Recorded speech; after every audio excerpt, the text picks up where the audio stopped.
There are mall walkers, and I know, there are, when I go to the mall, there's one or two that you'll see walking around. Yeah, they strap on those New Balance, got Exactly. those Velcro little straps on them. Right. Come on. Yeah, but there are now movements to dress like the 80s because the mall walkers kind of took off in the 80s. The malls were huge in the 80s. Yes. The malls were like the lifeblood of your 80s childhood. Right. For The most kids part. were cruising the mall on the outside. Yep. And the older folks were walking the mall. Yeah. So now these groups are dressing like the 80s. So they're trying to live. Oh, okay. Kind of like they're in the 80s. All right. And I was thinking about it, and I'm like, okay, there's a couple of different decades that I would go back to. Okay. But I don't know if they were necessarily in the last century. Like, I love the Victorian kind of dress. Okay, I'm sure that was coming up. Yeah.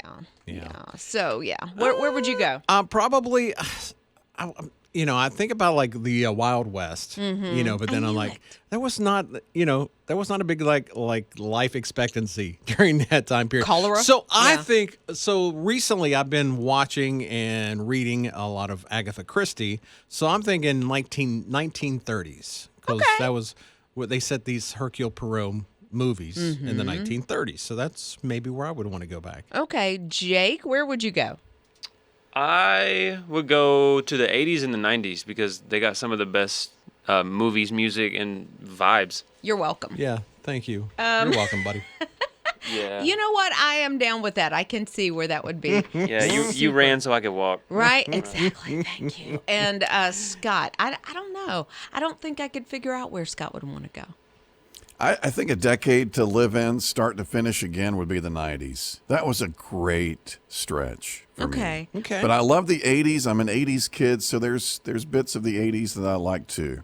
Okay. So I thought the 50s, because that's, riding lawnmowers and, the lawns and dad, father knows best out there on the lawn. The 50s would have been amazing. For like, I think about what we do, like in radio, that would have been such a cool time. Well, I wouldn't have had a job, but at the same time, because women weren't on radio back then.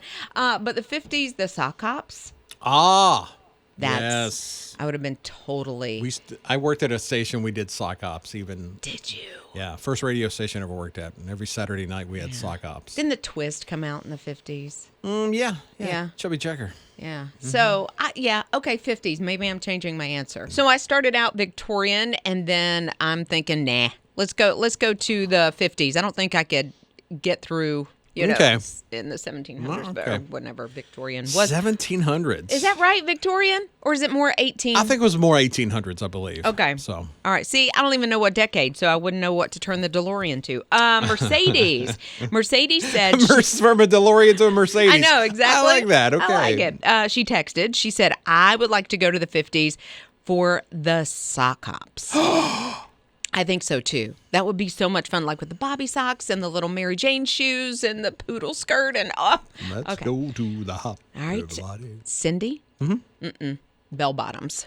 Oh, 70s, huh? That's what she loves. She said definitely the 70s for the bell bottoms and the souped up cars. I would go back to the 1950s and watch live filming of the I Love Lucy show and then go for dinner at one of those dinner and big band restaurant nightclubs.